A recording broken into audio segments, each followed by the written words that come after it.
everybody. Good morning, everybody. I'm Amanda Marquez, and I'm an owner and director of Cohesion. And with me today from Cohesion is Dave Beasley, our social care talent director. For those of you who may not know us well, we deliver recruitment and workforce solutions across all care settings, which puts us in a really strong position to share both data and insights with you.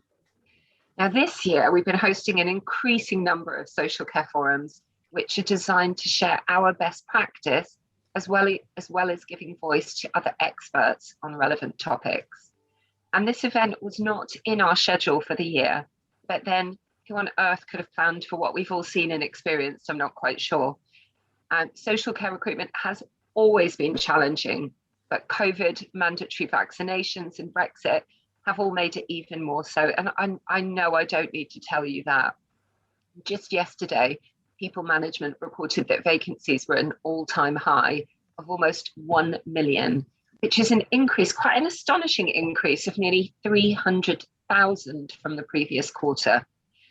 So unsurprisingly, this increased competition and other social and economic factors at play has meant that we're all seeing less applications for social care roles, with more and more of the conversations that we're having about how to find more quality candidates and to make your brand stand out as much as possible in the local employment marketplace. It's interesting, it's a complete about face in comparison to those early days of COVID, where we were all fighting a capacity battle to deal with the increase in applications. It's quite a strange comparison when you think about it. But before we move to our guest speakers today, a few housekeeping points, and we are recording the event, and we will be distributing a link to that as well as the slides. Could everyone please go on mute during the course of the webinar? And we will be collecting and then asking questions at the end of the presentation. So to that end, could you please put your name and organisation in the chat so that we can refer to you appropriately? You all know what I mean.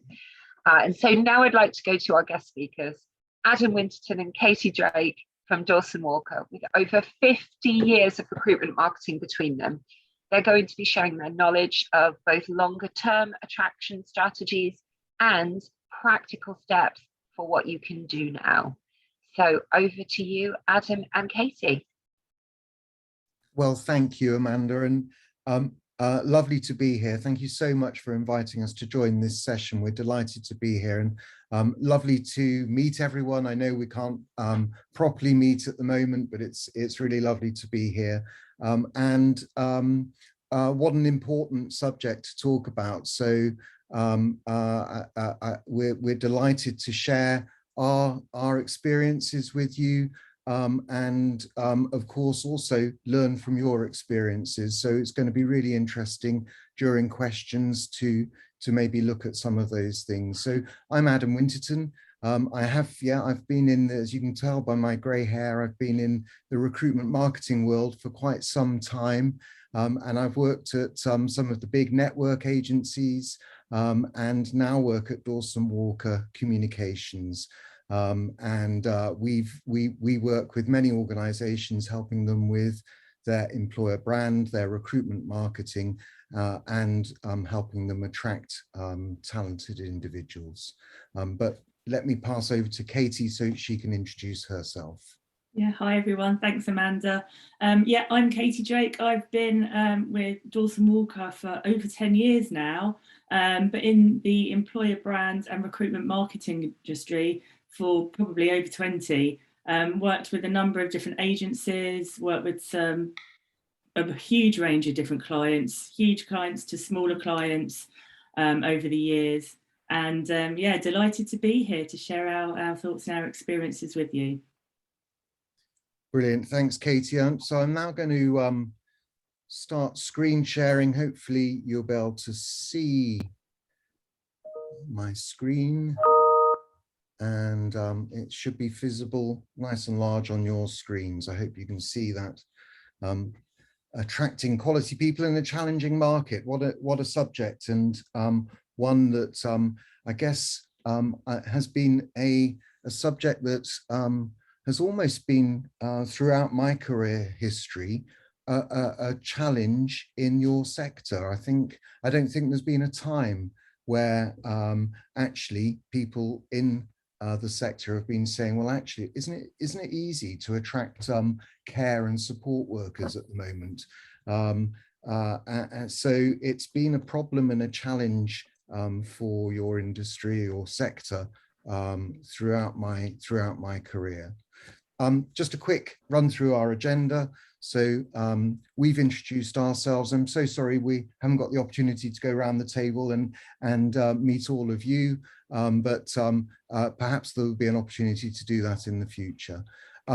We ran a short survey in advance of today's session, and we're going to share the results of that shortly. Thank you very much to everyone who participated. It's helped us shape this session, actually. We're going to quickly look at the marketplace. I think you probably only know it's only too well. And then we're really going to get into, I think, what I would call the guts of our session. Why can't I hear anything? Pop! Oh, can everyone hear okay? I'm going Pop! Oh, I'll carry Don't on. worry, I'll figure that out. I'll carry on. Don't worry, I'll figure that out. How to stand out in a crowded marketplace, how to reach new audiences, Hi. targeting underrepresented groups, practical tips, some do's and don'ts, and then a little bit at the end where we're going to run a bit of a poll because I'm really interested in collaboration. You're a sector of over 17,000 organizations, which together has got a lot of strength, but lots of those organizations are quite small. So actually independently, the resources are much less. We've got some case studies to share along the way and also some at the end. So let's move on. And Katie, if it's all right, I'm going to ask you to just take us through the survey. Of course, thanks, Ad. So yeah, let's just have a glance at the survey results, and thank you so much to all of those people that were able to respond. The majority of you are responsible for recruitment. Over 80% of our participants said that that was one of their responsibilities. We are also asked what your current vacancy rate was for care workers and support workers. 37% of the respondents said only 10 to 20% vacancy rate, which we were a little surprised at, actually. We thought it'd be higher than that. As you can see from the results, 25% of the respondents said it is actually over 30% vacancy rate. So not really many surprises there, considering the marketplace that we're in. We also asked about your recruitment budget and what that is spent on. Advertising and agencies and consultancies came out at 25% of your budget. LinkedIn, 19% of the recruitment budget. 14% didn't know, and 17% was just other. And we did ask for what that other was, but there wasn't that much information to share at that point. We also asked, how much time do you devote to recruitment? And as you can see, there's a 25% of the respondents spend up to 80 to 100% of their time on recruitment. Looking at the results towards the bottom of the graph, it shows that half our respondents spend 40% or less time on recruitment. So in its own right, doesn't tell us masses, but when we go to the next question, actually it becomes quite insightful. We also asked, this is all right. We also asked, how high is recruitment and retention on your organisation's priority list? And look here, an overwhelming 94% of respondents said it was a really high priority. So when we think back to that chart where only 40% of the time is spent on recruitment, it's interesting to see kind of a juxtaposition there. We also asked, how much does it cost your organisation for each unfilled vacancy? And this is a little bit of a leading question, actually. We thought the answer would be really hard to define. There's quite a few variables involved, but overwhelmingly, nobody could give us an actual cost to your organisation on how much each of your unfulfilled vacancies are costing you as a business. We also asked, if you could just flip the slide, thanks Ad. What recruitment marketing initiatives have you tried recently and what was the outcome? So a whole different wealth of different initiatives happening at the moment. Social media campaigns, job boards, leafleting, all of them seem to have varying levels of success. We didn't get a feel for any one of these things to be a hugely successful channel in its own right. Job fairs came out as having kind of mixed results. Referrals had some success. Job boards, Facebook, some success, but nothing really overwhelmingly delivering the kind of results you're looking for in isolation. So that's just a brief overview of the survey.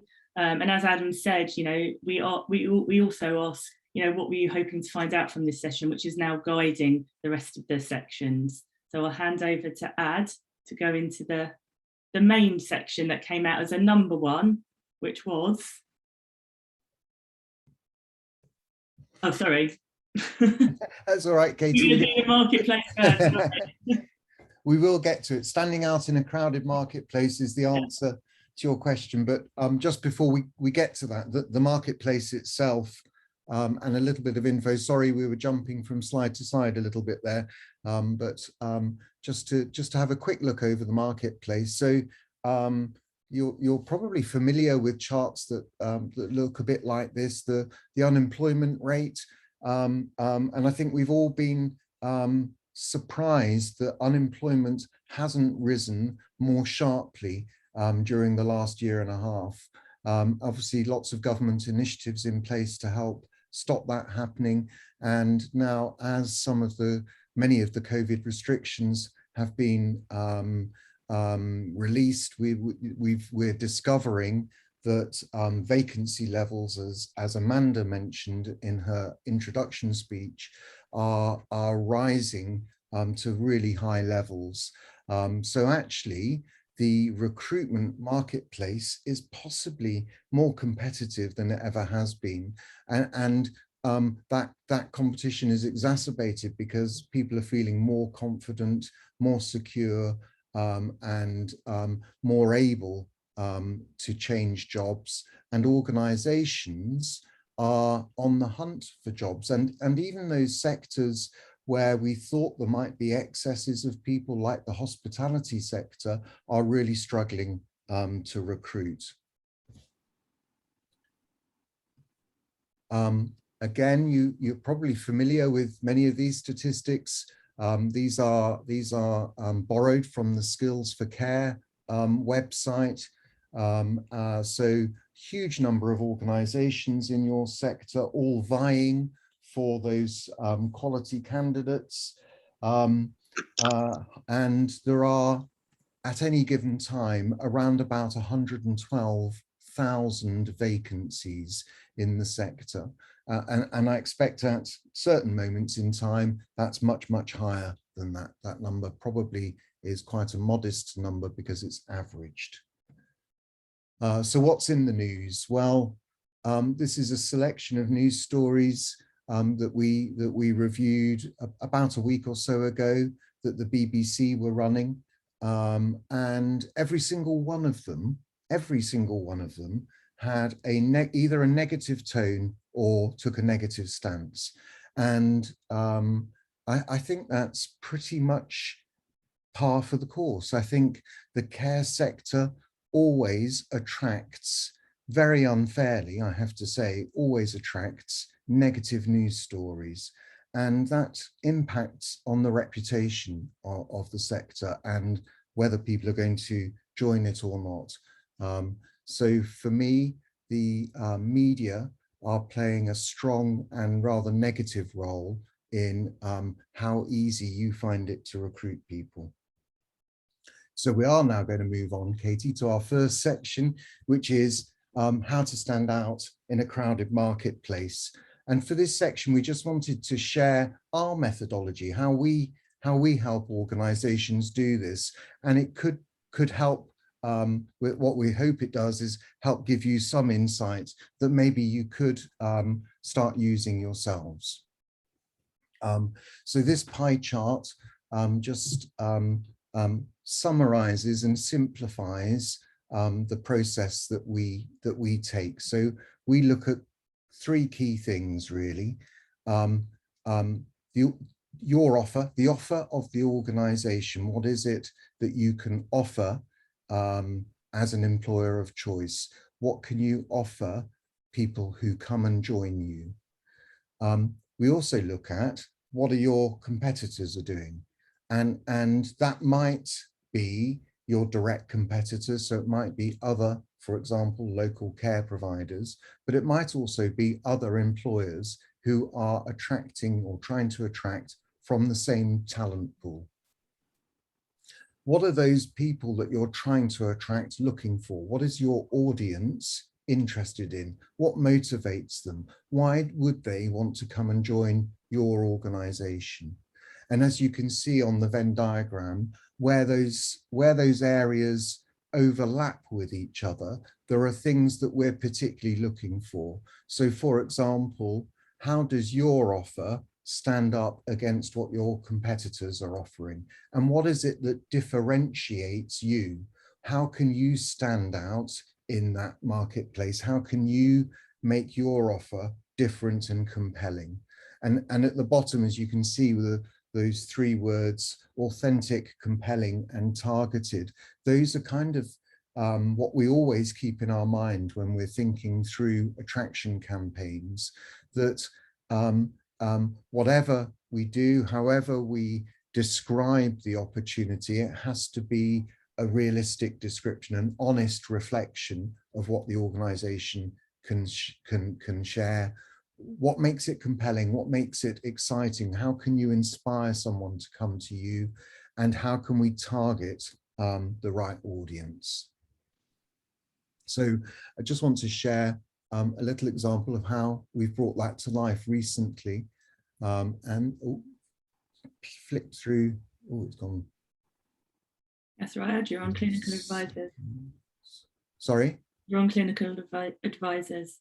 Yeah, I think you might recognize this organization. This is for an organization that used to call itself Hearts Urgent Care, is now called HUC. They run amongst other things, they run the 111 service across Hertfordshire and also a number of the other home counties, the local home counties. It's a big and growing service that they offer and provide. And to run that service, they need qualified nurses and paramedics. And that might cross over with some of the organizations who are on the call today. Certainly, it's an area of skills shortage and a real challenge in recruitment. So we spent a bit of time really trying to understand the role. We spoke to people delivering that job and doing that job, and we found out much more about what it was that made it exciting and interesting. One of the things, of course, is the variety of challenges and callers that they face during their day, and the different answers and solutions to that. The other thing is, though, that for the first time, HUC were offering this as a work from home opportunity, hence that line, all without leaving your home. And that was one of the things that differentiated them from their competitors. There weren't many other competitors offering this role as a work from home opportunity. We made a really nice, compelling website. In fact, it was just a single page. It wasn't a complicated website. It was just a single page for people to visit after they'd seen the advertisement. The advertisements were shared primarily through social media and programmatic advertising, and we'll tell you a little bit more about that later. There were also some more traditional digital banners. You can see, though, in the results, which are in the purple bars, that it achieved quite a lot. So in all, nearly 1 million, the adverts were seen nearly 1 million times. From that, they had many people clicking through to the splash page, and then lots of people staying on the splash page and looking at it and understanding it. And the splash page was doing its job. It was filtering people in and out. So it was, rather than lots of people applying and then not being able to fulfill the criteria, the splash page was actually making it absolutely clear what you needed to be able to do to deliver the job. In the end, they made 13 offers. And actually, from an economic point of view, that was really good, because the budget for the campaign was about the same as if they had recruited one of these kind of people through a recruitment agency. Cool. So I'm going to talk to you about reaching new audiences. So this was one of the answers that featured highly in the survey, and we're going to talk to you about personas. So personas, just to position what they are fictitious characters that we scope out and identify to really help you understand who your target audience is. So the approach we took with this particular campaign was that we interviewed 16 different people within this organisation to then kind of filter down and create the 4 personas that you're seeing on screen now. So what we wanted to do is really fully understand what makes people successful in this particular role. So we really needed to get under the skin and talk to people in the organisation about, you know, how long they've been there, what do they like about the role, what do they find challenging, what motivates them, what was their perceptions before they joined, and then actually what was the reality, where do they look for jobs, and what would convince them to move. So by interviewing those 16 people, we were then able to kind of filter that information down and find common themes, and then kind of create these targeted personas that kind of really summarised each of the 4 characteristics of people that would excel in this kind of role. So whenever looking at drafting or scoping personas, it's always a really good idea to kind of map out the entire background of that particular persona. So you really need to put yourselves in that persona's shoes, really. So we're looking at, you know, how old they are, the gender, where do they live, what do they do currently, what organisation, what's important to them, you know, just all of those things that kind of really map out their backgrounds. So when we're scoping these out, we'll look at the career overview as well. So, you know, where have they worked in their career history? What are their aspirations? What are they hoping to achieve in life? What are their values and qualities? Because their values really need to kind of tie into the values that you have as an organisation. What are their key motivators? And what's their life background like? What are their home circumstances? And we kind of map out a whole template and fill in all these different variables, and also look at what that tells us about their media habits. I mean, how do they consume media? Is this a persona that, you know, really kind of works with email more, or are they more on social platforms? Are there any specialist media that they consume? What about news? How do they consume media? Are these people on their laptops, or are they on a mobile device or any other kind of device? What are their interests?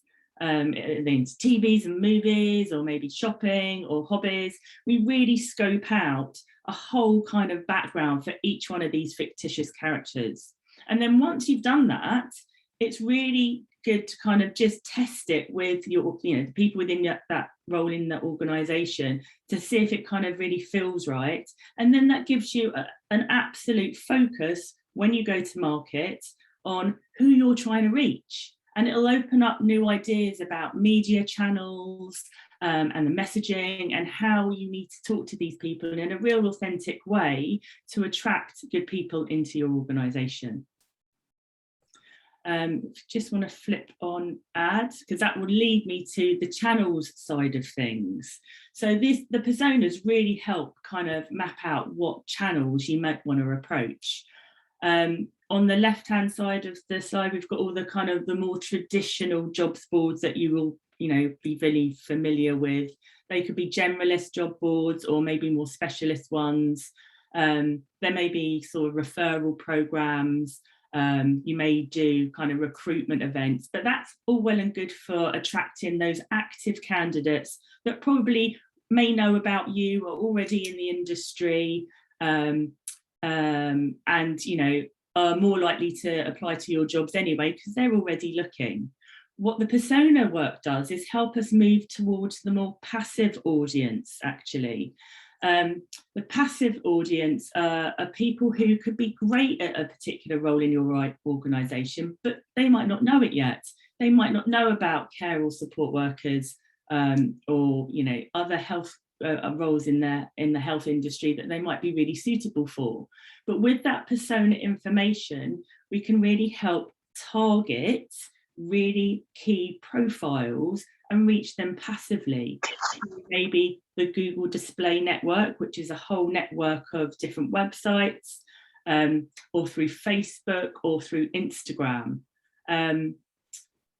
So by targeting the individual and by understanding the key criteria you're looking from, driven by those personas, we can deliver banners, much like the clinical advisor banners that Ad just shared with you now, that will reach these people wherever they're looking on the internet.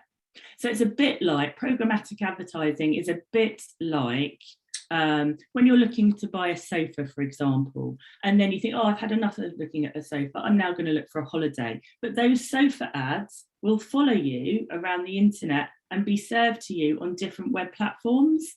So that's kind of how programmatic works. It identifies your target audience and it will retarget and serve that message to them in a non-recruitment environment, which is a great way of trying to attract people who may not have thought about your vacancies or you as an organisation. And if you've done the work to get your EVP right and your messaging right, it can be a really, really powerful way of reaching new audiences. There's also other things that you need to be kind of on top of in terms of Glassdoor and your reputation as an employer, because people will research and look into that. And obviously LinkedIn is obviously one of the main platforms that people use in an active and non-passive way. Other things to consider are also to reach the passive audience, things like the leaflet drops that I think lots of people are doing anyway, outdoor advertising, community initiatives, putting posters up in different community centres, wherever that persona that you've created might be visiting. There's also more specific recruitment events you could be running, or even community summer fairs, or anywhere where that persona might be visiting. There might be an opportunity to do some sort of outdoor kind of pop-up banner stand and non-recruitment focused events. So those are just some of the different channels that we kind of look at whenever we're using a multi-channeled approach, but really wanted to pull out that programmatic side because that's kind of a really key one for reaching those new audiences. Thanks, Ad. Thanks, Katie. So the next area we're going to look at is targeting underrepresented groups, and I have to say this tends to be a theme or an element of nearly every attraction campaign that we look at, and from many different perspectives. So, for example, when we're helping to attract engineers, it's because actually in the engineering world, from a gender point of view, it's really difficult to achieve any kind of gender balance because unfortunately there aren't enough women undertaking engineering degrees. However, this impacts and is very, and for me is a very, needs to be a very tailor-made piece of work for each organization. And I just wanted to share how we've done that with one other organization that is in your sector. So you probably will recognize L&Q as an organization. They are best known as a housing association, but actually they are also a big care provider across London and through into Essex. They've always had diversity, equality and inclusion as a really important aspect of everything that they do. But from my point of view, they've also always had a strong thread that's run through all of their employer brand work, and that's where we support L&Q with their employer brand. And actually, this isn't a recruitment advertising campaign at all, but we hope it supports their recruitment. This is an initiative that was run last year. It was a program of events that ran up to Inclusion Week, and it was all about celebrating diversity and inclusion at L&Q. And it was an internally focused initiative. So this was all about people who work at L&Q joining in with these events and getting engaged with these events. We helped develop the program and the branding for it, but lots of the work was actually delivered by L&Q people. So it was, if you like, user-generated content. It became really popular on their intranet and across their internal social media platform, Yammer. For that month leading up to Inclusion Week, was the thing that was being talked about. So it really raised the profile of inclusion and diversity at L&Q. And just a bit more of a tactical solution, I guess, for the same organization. The other way that we've really focused on diversity is in how we portray the people who work there. And at L&Q, we've created, for L&Q, we've created a whole host of video profiles. These are just some of them, actually, believe it or not. There are many more, which feature people who work at L&Q talking about their lives and what it's like to work there. And as you can see, they all are sat in the yellow chair, which has become sort of an emblem for these videos. You might be able to see as well that many of them have got objects with them that are sort of are slightly strange. So for example, top left, Georgie's got a tennis racket with him. Tiffany, who's next to Georgie's got her camera on a tripod on the floor. And that's because we wanted to include something that came from outside of work in these profiles, because the whole point at L&Q, their ethos is that people should be able to bring their whole selves to work with them. We also filmed people in fairly incongruous places, and that again was to get across make the films more interesting, but also to get across the diversity of roles, opportunities and locations and the things that L&Q delivers. When we share the slides after the session, you'll be able to click through and watch any of those films, but I won't do that for now because the time's a little short. So moving on to top tips. Top tips, do's and don'ts. So we've collected some 5 easy wins to develop an attraction strategy. So the first one, agree a set of objectives. So maybe you want to do your own SWOT for this, and those objectives could end up being anything like raising, your profile as a local employer of choice. Could be things like target better quality applications, could be things like reaching new audiences. So really agree those set of objectives. 2 is identify your target audience and put yourself in their shoes. So talk to your team, develop those personas, understand what they're motivated by, look at where they're looking for jobs and what could convince them to move. For 3, take a critical look at your materials. So that's your website, social channels, adverts. Think about, are they accurate? Are they attractive? are they authentic? Do they give a really kind of real view of what it's like to do that job in your company? And what are people saying about you on Glassdoor and social? Like, listen to what's being said out there. Number 4, take a look at other local employers. What are they doing and saying? So, you know, you could learn from them. What are they doing that you could borrow from? Are there things that you can, you know, that are similarities that you could work with?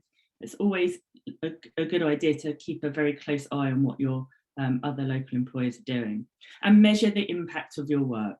So how many new visits are you getting to your jobs pages, or how many followers and positive engagements or comments are you getting on your social channel?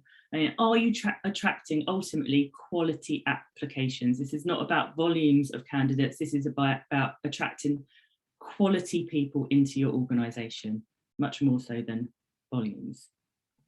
The don'ts: don't set impossible targets, make promises to candidates you can't keep, and just focusing on the positives of the role. And knowing the challenges helps people self-select. So you can make sure that you are always targeting those quality applicants. Don't delay your communications or actions. There will always be other things that try to take priority, but just don't delay, and just don't leave any stone unturned.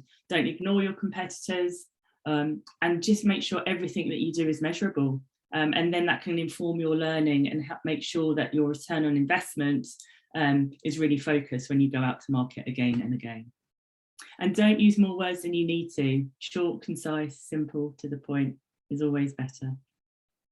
5 easy wins, again, to develop better tactics.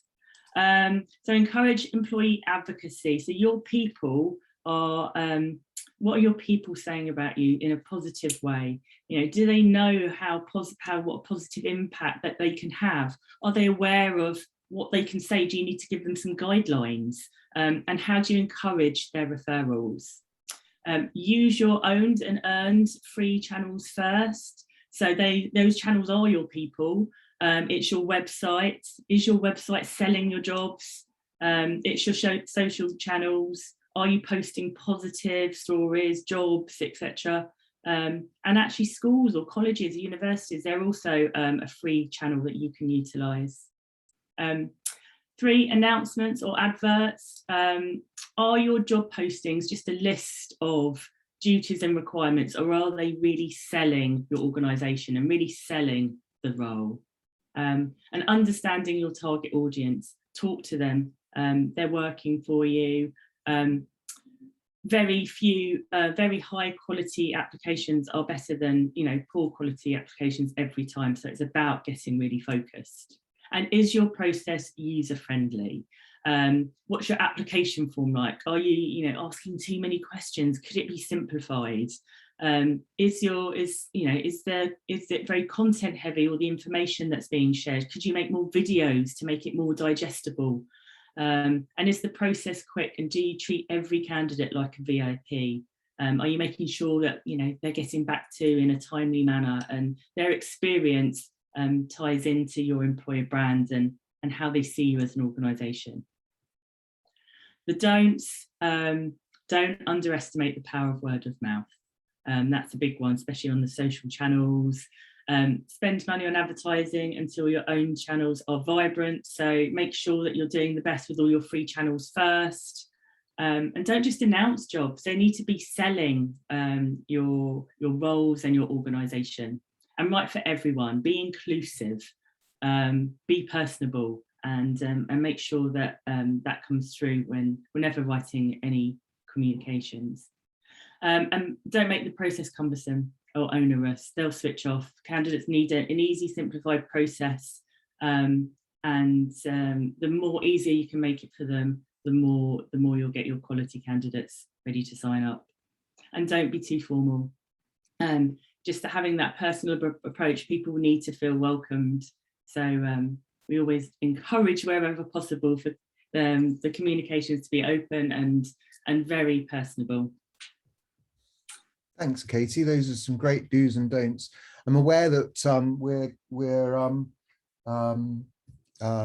in terms of time, we're sort of 40 minutes into the session.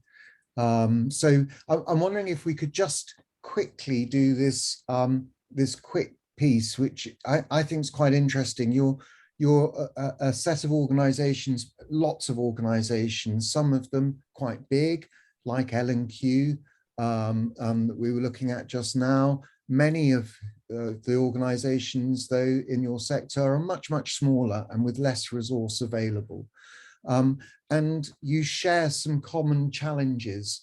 And I'm interested to understand how you view that. Do you see each other as competitors, or do you see each other as collaborators? Is there an opportunity for a sum of organizations to pull their resources together and help overcome some of the challenges that we've shared today?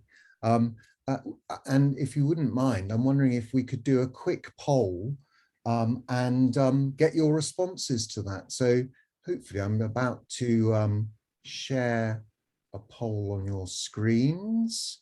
If you could let me know that there we go. So could you answer this question? So could you be collaborators? And the options are: no, we're competitors, maybe, but not sure how this would work. Yes, we could achieve more by working together. Oh, I can see lots of people answering at the moment. I'm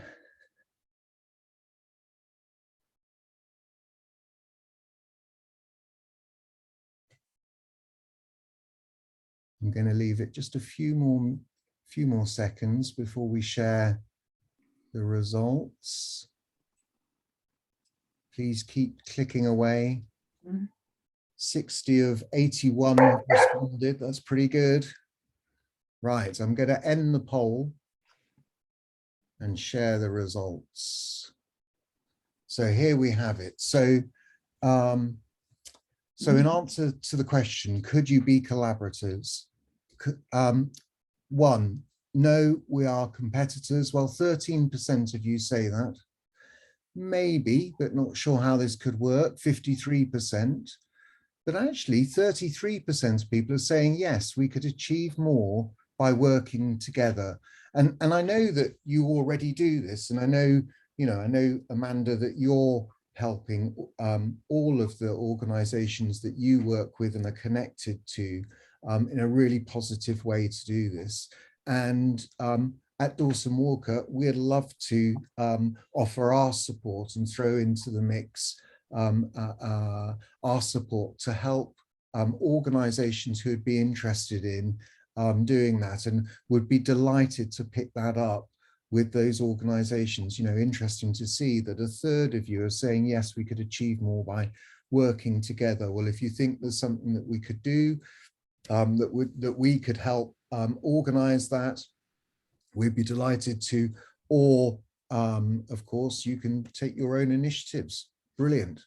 Thank you very much for your answers. They were very quick and speedy. Amanda, we've got some case studies at the end of this slide deck. Are you okay for us to keep going, or do you want to? Absolutely, that should be fine. I'm not seeing hordes of questions coming through, so I think we're still good for the hour, Adam. Okay, perfect. All right. So let's move on to a couple of case studies. We haven't got thousands of these.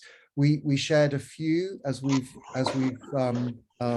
looked at some of the subjects on the way through, but we thought we'd share a few more. And Katie, I know you've been very close to this project. I'm wondering if you could just share a little bit about this project with Ofgem. Yeah, of course. So Ofgem are undertaking a massive commitment to become net zero compliant in the next 20 years. So there's a huge push on attracting more data, digital, cyber and program management candidates into the organisation. They've got huge targets to meet, and they're building these teams almost from scratch. So we needed to build a campaign microsite that really kind of sold the what the organisation is doing, the opportunities that this is going to give any digital data and cyber people who come work for them,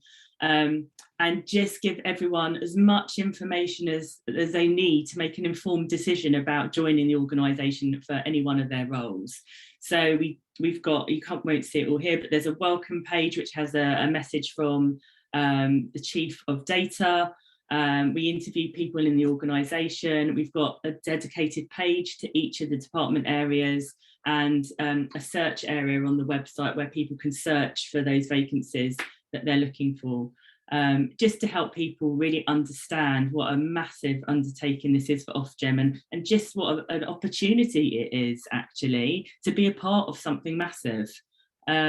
So yeah, it's been really well received, and it had to be developed in line with their brand new corporate website, which was being launched at the very same time. And yeah, you know, the business impact is hopefully going to be really significant and help get those key candidates into the organisation. They've got a lot of work to do. And Katie, if I might add, one of the things I really like about it is that the proposition is right there in your face, making sense of net zero. And of course, we've then taken that naughty trick of using binary language, but the digital team at Ofgem really loved this idea. Hence, we created those illustrations that also use the binary language. Airbus Fly Your Ideas, again, you know, a really different organisation to yours, but we thought this was an interesting initiative to share with you. This was a student competition that Airbus ran. And they did it because they wanted to get better engaged with university students around the world. They wanted to raise the profile of aerospace with those students, but they also saw it as an opportunity of connecting with their customers better.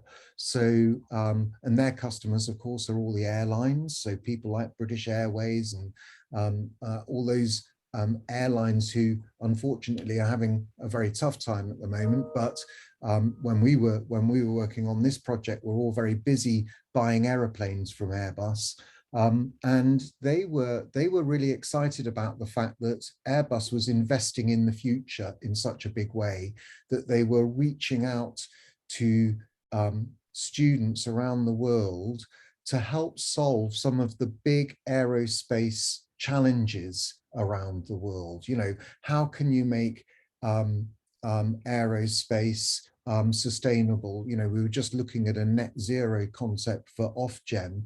Well, aerospace at the moment burns lots and lots of jet fuel, creating lots of CO2. So one of their big challenges is how can they solve that for the future? And that's really what we were saying to these students, come up with ideas that will help some of the big challenges. And really interesting from a diversity perspective, we got a much higher ratio of female students engaged in this competition than our students in engineering. So it was a really interesting way of engaging with underrepresented groups as well. For the Competition and Markets Authority, you can see this was a little while ago in 2015, but for them, they had a big need to recruit lawyers. Actually, they were recruiting a whole cohort of lawyers.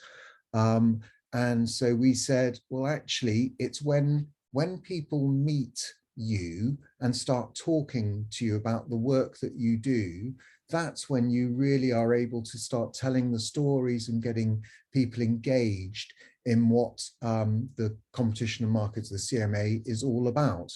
And it's very difficult to get that across in an advert. So let's do something else. So this was an open evening. We helped organize the evening and set up the program, and we ran all of the registration for it.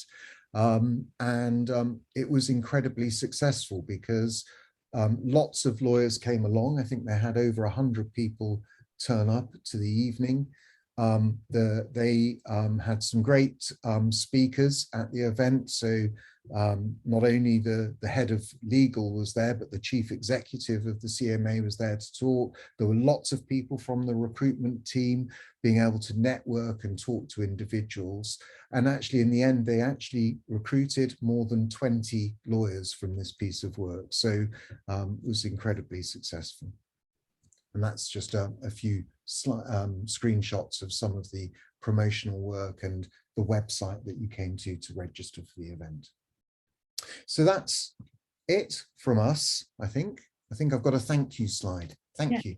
Thank you for your patience and for listening. Thank you, Adam, and thank you, Katie. That was fantastic. Both in terms, I think, of educating us as to what's out there, what other industries are doing, and also what we can do in the short term that can have an impact. What I think is really self-evident is there is no one thing that any recruitment team can do now that's basically going to solve everything for us. Doesn't exist, but rather every element of the recruitment process needs to be finely tuned and working towards those positive results. And apologies for those of you that are listening that have heard my my favorite analogy of the moment, but I would consider your recruitment team an elite athlete. So they're working on their form. They should be working on their timings to make incremental improvements. And look, your employer brand is incredibly important. Everything that Katie and Adam have spoken about today, super important. But given that we know we aren't getting as many applications as we want now, those that are applying need a positive and swift experience. And so I guess this is the really unsexy answer to the question. And given that 80+% of you listening to us today are recruiters and look after recruitment, it's the nuts and bolts of the process that will have an impact now. So, be as flexible as possible in what you're asking for. Use values-based recruitment. Don't drop the things we know are important because of the impact of everything else that's going on. So you've got to screen candidates as soon as possible. Don't make them wait. It's a candidate-led market. And make sure that your managers are interviewing as soon as possible. Again, don't make good candidates wait, you'll lose them. We don't have that slack that we had last year with lots of people applying. So decisions need to be swift, communication needs to be regular and positive, and candidates need to be informed as they move through both the recruitment process and pre-employment. So we would suggest making their start date an occasion, give them a buddy, make sure the management team make contact, have regular catch-ups, and complete retention and stay interviews so that you know how your team are feeling. I could talk all day about the subject of social care recruitment, and I'm not going to, but there is lots more advice, case studies and white papers on our website related to best practice. And our next social care forum is scheduled for October the 21st, when we'll be looking at bank management.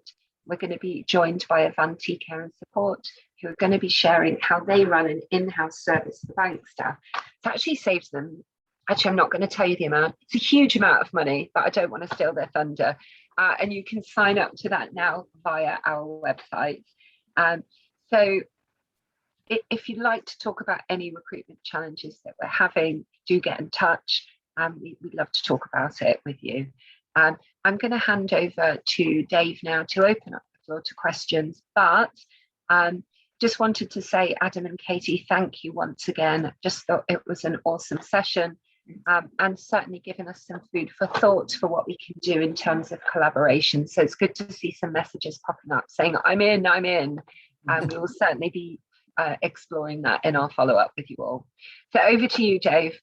Thanks, Amanda. Thank you very much, everybody, for getting engaged today. We've certainly had a couple of questions come in. I'm going to pick up a comment just to start with, rather than a question.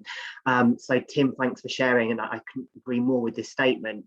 Due to the changes in legislation that we're about to enter, a really competitive phase of recruitment in a declining market. And as I say, I couldn't agree with you more, Tim.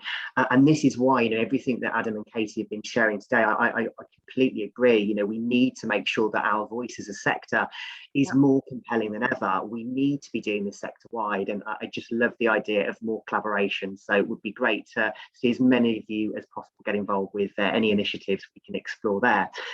So on to a couple of questions. Thank you very much to those that have shared. So first of all, we've got a question around diversity, and Adam, you actually sort of covered some of this as part of the Airbus campaign, but specifically the question was, so using personas drawn from existing staff, how do you use those to attract more diverse applicants? Is there anything around the personas that you can give us some examples of how that supported organisations to increase diversity? Yeah, the personas we shared, by the way, I'm sure they're happy for us to share this, were developed for Look Ahead, an organisation that are well known in the sector. I thoroughly enjoyed that piece of work. It was amazing speaking to 16 support workers who worked in their youth services, it was really interesting. But I think in answer to your question, the thing that we wanted to do was make sure that we talked to lots of people in the first instance, and we asked Look Ahead to select a really good diversity of people in terms of their age, their ethnicity and their gender, and their background. So we spoke to a really good diversity of people. We also tried to develop personas that reflected that diversity. So the pictures weren't real pictures. They were just photo library shots or shots that we borrowed from online. But the people we spoke to were really diverse. So making sure that we got lots of input from a diversity perspective really helped us to do that. Thanks, Adam. That's great, and I'll add to that just from a recruitment perspective and sort of the way we attack that.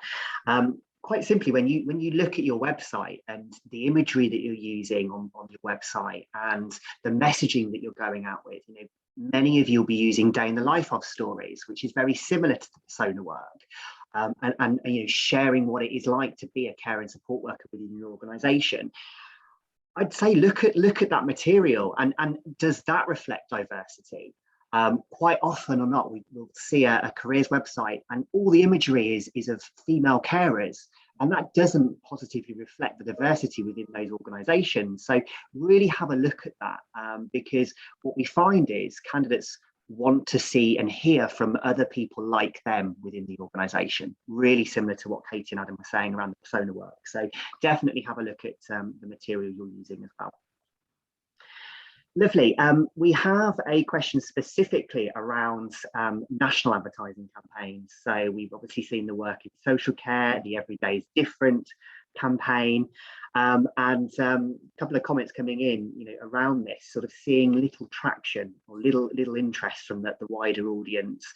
Specifically, the Facebook pages that exist seem to attract very few likes, comments, etc. I mean, certainly the comments I see, unfortunately, are sometimes the negative comments that we were talking about a little bit earlier about working in care, which doesn't really support us in what we're trying to achieve. So, Adam, Katie, is there any thoughts on why you think those advertising campaigns that exist perhaps aren't giving the traction that we need as a sector?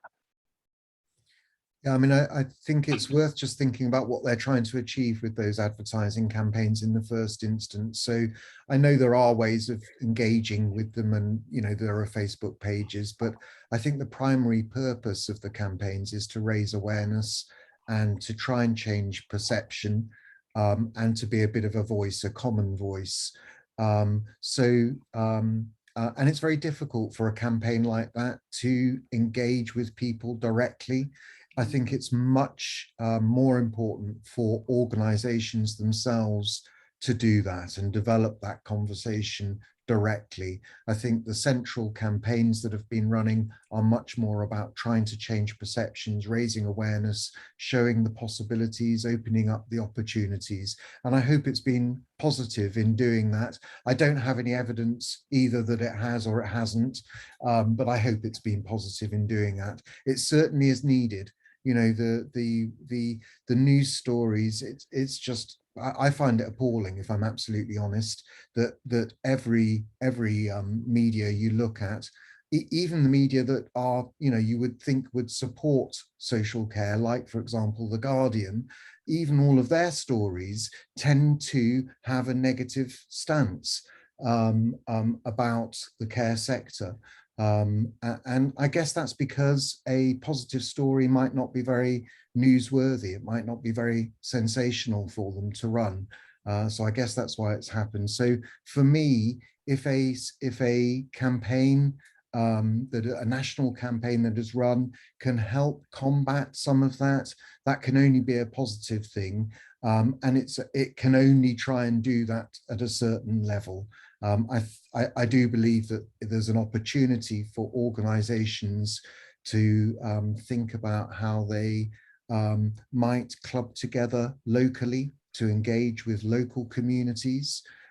So where you're working alongside other care providers in your local region, that you might think about, well, actually, how could we, on the back of what's going on nationally, start raising our profile locally within our community? Thanks, Adam. That's great. I am very mindful of time now. We've just gone across, just gone past 11 o'clock. So we are going to bring today's session to a close now. I have noticed just a comment around mandatory vaccinations, all very valid and such a topical subject at the moment. What we'll perhaps do, just because that's quite a separate topic to today, here at Cohesion, we've got a LinkedIn group that if you're not joined as of yet, we'd love to invite you to join that. We'll make sure that you are aware of how you could do that. We always share a sort of a landing page after the event with the recording, the slides, and a link to that page. We'll pop that question around the mandatory vaccinations in there, and hopefully you'll get some answers around what other providers are doing there. We could probably spend another hour covering that topic, so I'm going to bring it to a close. Amanda? Fantastic. Yes, that's perfect. And actually, just another point on the mandatory vaccinations, but we'll make a note of who asked the question. We spoke at a Royds Whitty King event this time last week, I think it was, which was specifically dedicated to the mandatory vaccination issue. So we can share that link with everyone as well. But look, hope that's been a great start to your Wednesday, and that the rest of the day continues along the same vein, and hope to see you at our future events. But all the best, everyone. And one last thank you to Dawson Walker. Oh. Thanks, Adam. Thanks, Katie. Thank you. You're very welcome. Thank you. Bye. Bye-bye. Bye.